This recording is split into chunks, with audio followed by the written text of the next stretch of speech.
आज इतिहास का 7 इकाई व्यापार और भूमंडलीकरण के बारे में जानेंगे। इसके ऑब्जेक्टिव क्वेश्चन देखेंगे कि क्या क्या सही है इसमें। पहला क्वेश्चन कहता क्या है कि प्राचीन काल में किस स्थल मार्ग से एशिया और यूरोप का व्यापार होता था। ऑप्शन है सूती मार्ग, रेशम मार्ग, उत्तरापथ एवं दक्षिण पथ। तो इसमें शायद उत्तर पथ होगा, उत्तरी पथ होगा।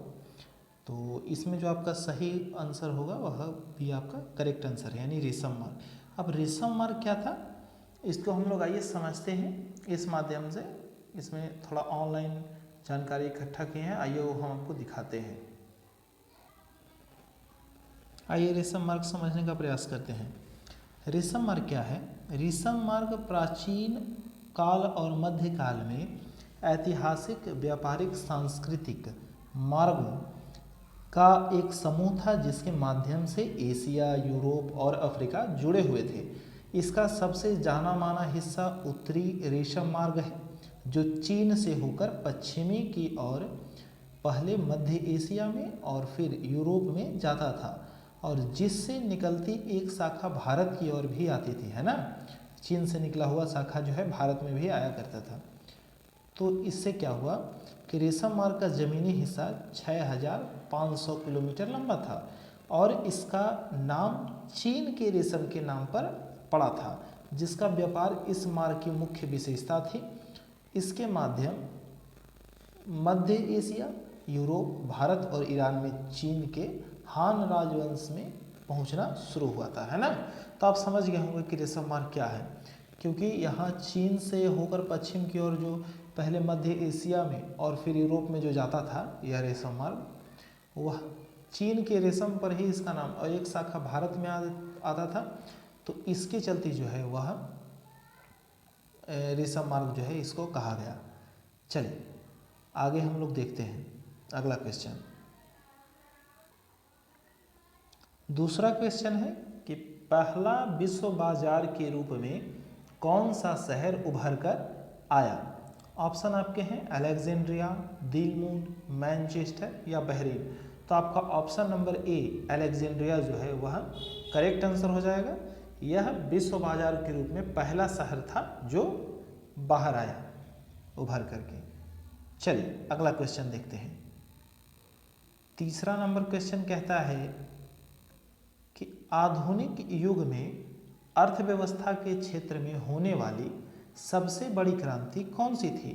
वाणिज्य क्रांति, औद्योगिक क्रांति, साम्यवादी क्रांति या भौगोलिक खोज, है ना। तो यह आपका करेक्ट आंसर हो जाएगा औद्योगिक क्रांति, यानी ऑप्शन नंबर बी आपका करेक्ट आंसर हो जाएगा। चलिए अगला क्वेश्चन देखते हैं। 4 नंबर क्वेश्चन कहता है कि गिरमिटिया मजदूर बिहार के किस क्षेत्र से भेजे जाते थे। पूर्वी क्षेत्र, पश्चिमी क्षेत्र, उत्तरी क्षेत्र या दक्षिणी क्षेत्र।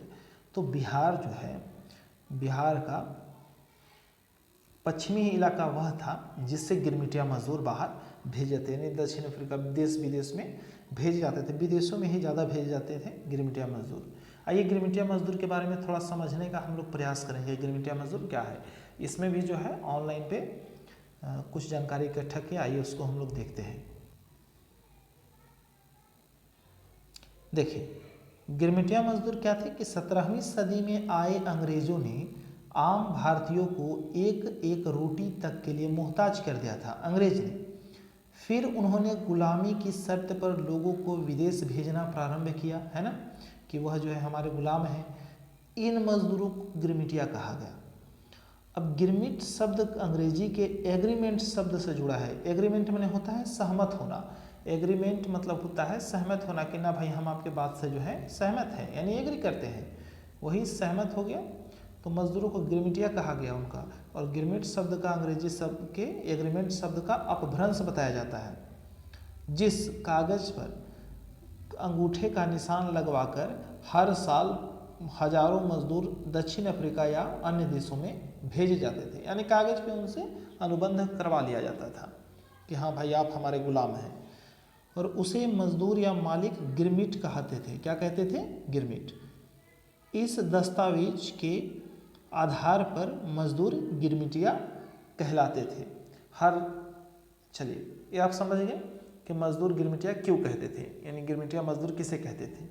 चलिए यानी एक तरह से सीधा अगर एक वाक्य में बोलना हो तो सीधा सीधा कहेंगे कि गिरमिटिया मजदूर उन्हें कहते थे जो अनुबंधित होते थे, यानी वह हमारे दास होते थे। बस एक वाक्य में यही कह सकते हैं।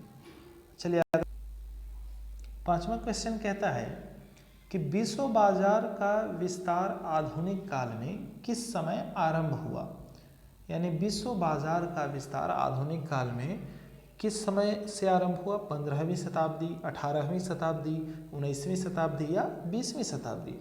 तो आपका correct answer option number B हो जाएगा, यानी 18वीं शताब्दी, है ना।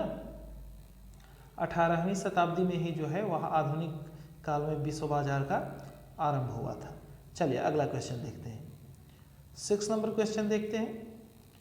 6 क्वेश्चन कहता है कि विश्वव्यापी आर्थिक संकट किस वर्ष आरंभ हुआ था। ऑप्शन आपका है 1914 में, सेकंड है 1922 यानी 1922, सी है 1929 या डी है 1927। तो आपका जो है ऑप्शन नंबर सी यानी 1929 आर्थिक संकट का वर्ष था, है ना, यही आपका था। आइए इसके बारे में थोड़ा और जानकारी इकट्ठा किए हैं तो थोड़ा पढ़ते हैं ताकि क्लियर हो जाए हमारा माइंड सेट। यह जो है ऑनलाइन पे जब गूगल पे आप डालिएगा विश्वव्यापी आर्थिक संकट किस वर्ष आरंभ हुआ था तो उसमें थोड़ा सा यहाँ पे आएगा। देखिए पढ़ लेते हैं क्या है। कहता है कि 1930 के दशक की महामंदी को दुनिया की अब तक की सर्वाधिक विध्वंसक आर्थिक त्रासदी माना जाता है। इसकी शुरुआत हुई थी 29 अक्टूबर 1929 को अमेरिका में शेयर मार्केट के गिरने से हुई थी, है ना, और यह दिन क्या था, मंगलवार था। यानी 29 अक्टूबर 1929 को यह विश्वव्यापी आर्थिक संकट आई थी। तो 1930 के दशक मान सकते हैं, लेकिन यह 1929 यानी 29 अक्टूबर 1929 को हुई थी। चलिए अगला क्वेश्चन देखते हैं।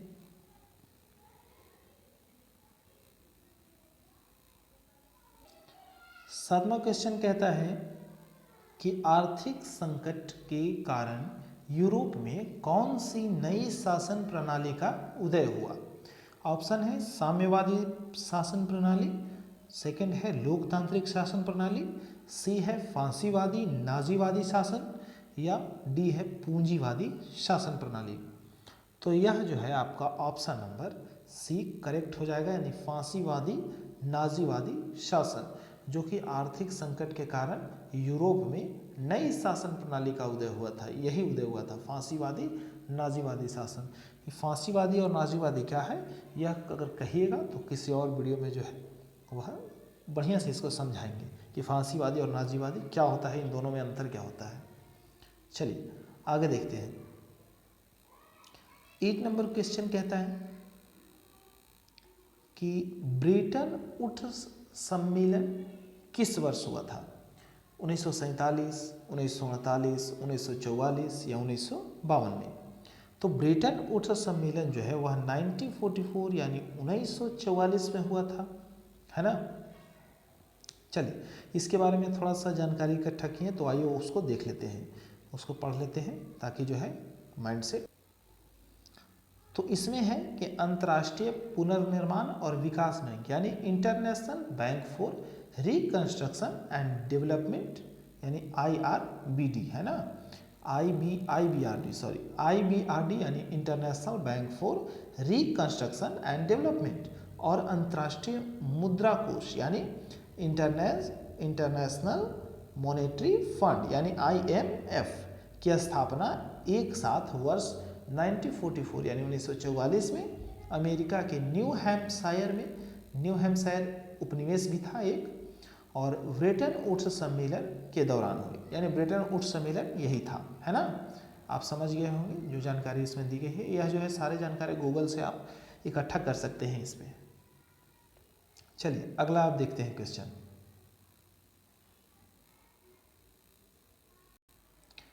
9 नंबर क्वेश्चन कहता है कि भूमंडलीकरण की शुरुआत किस दशक में हुआ। 1990 के दशक में या 1970 के दशक में या 1960 के दशक में या 1980 के दशक में, है ना, यानी 1990, 1970, 1960 या 1980। तो यह जो है ऑप्शन नंबर ए आपका करेक्ट होगा, यानी 1990 के दशक में भूमंडलीकरण की शुरुआत हो गई थी। चलिए इसके बारे में थोड़ा जान लेते हैं हम लोग। देखिए इसके बारे में थोड़ा जानेंगे तो इसमें लिखता क्या है कि भारत में 1991 में अपनाई गई नई आर्थिक नीति से भूमंडलीकरण की शुरुआत हुई। भूमंडलीकरण, उदारीकरण और निजीकरण के नए आर्थिक परिदृश्य ने सूचना क्रांति की मदद से पूरी दुनिया को एक गांव में तब्दील कर दिया, है ना। यही था 1991 के नई आर्थिक नीति आई, उसके बाद से भूमंडलीकरण की शुरुआत हो गई। चलिए आगे देखते हैं और अंतिम क्वेश्चन रहेगा इसके बाद। अंतिम क्वेश्चन है आपका कि द्वितीय महायुद्ध के बाद यूरोप में कौन सी संस्था का उदय आर्थिक दुष्प्रभाव को समाप्त करने के लिए हुआ? सार्क, नाटो, ओपेक या यूरोपीय संघ? तो आपका ऑप्शन नंबर डी हो जाएगा करेक्ट, यानी यूरोपीय संघ। चलिए वीडियो को ज़्यादा लंबा नहीं करेंगे और ये आपको अच्छा लगा होगा, और एक और चैप्टर बच रहा होगा इसमें से जो है उसका भी करवा देंगे। और कल जो है आपका आएगा अंग्रेज़ी में जो नोटिस लिखने के लिए आया था पिछले बार 2021 में जो आया था क्वेश्चन पेपर, उसमें से जो है कल हम लिखवाएँ, कल बना डाल देंगे। आप लोग जो है ज़रूर देख लीजिएगा। तब तक के लिए मिलते हैं किसी और वीडियो में, तब तक के लिए थैंक यू।